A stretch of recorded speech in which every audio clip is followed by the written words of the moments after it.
દમણમાં ચાલી રહેલ ભાગવત કથા હાલમાં જ પૂર્ણ થઈ છે, પણ આ કથામાં દમણ દીવના સાંસદ જ્યારે આવ્યા હતા તો તેમનું સન્માન પ્રફુલભાઈ શુક્લએ કર્યું હતું, પણ એના બીજા જ દિવસે કથાકાર પ્રફુલ શુક્લએ દમણ દીવના સાંસદ ઉમેશભાઈ પટેલને બોલ બચ્ચન કહીને સંબોધ્યા હતા.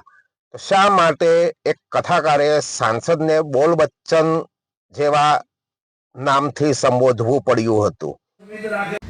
હું પ્રફુલ શુક્લજીને વિનંતી કરું કે તમે જે પણ કથા કરાવે તો પ્રથમ દિવસે બાપુ તમને જેટલી પણ ગીતા જોઈએ મને કહેજો, કથામાં હું પ્રથમ દિવસે તમને ગીતા આપી દઈશ.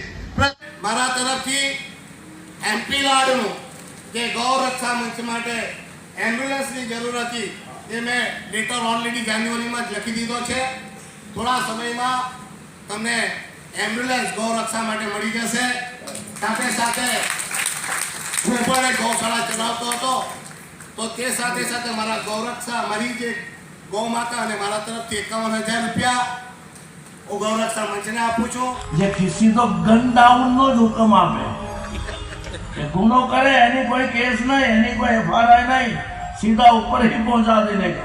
हाँ, આ પ્રદેશની અંદર આ પ્રવૃત્તિ થોડી ફૂલી ફાલી છે. તે દિવસે પેલા ભાઈ ગીતા આપવાનું કહીને ગયા, પણ અમારે ચેતનભાઈ કીધું તે હું બધા અગસ્તના વાયદા, અગસ્ત વાયદો કરીને જતા રહે, વાયદો કરીને જતા રહે, હું આમ કરીશ ને હું તેમ કરીશ ને બધી पढ़ाई यहाँ के बोल बच्चन, इसका नाम हमने बोल बच्चन रखा है. हाँ, खाली बोल बोल જ કરે, બીજું કઈ નહીં.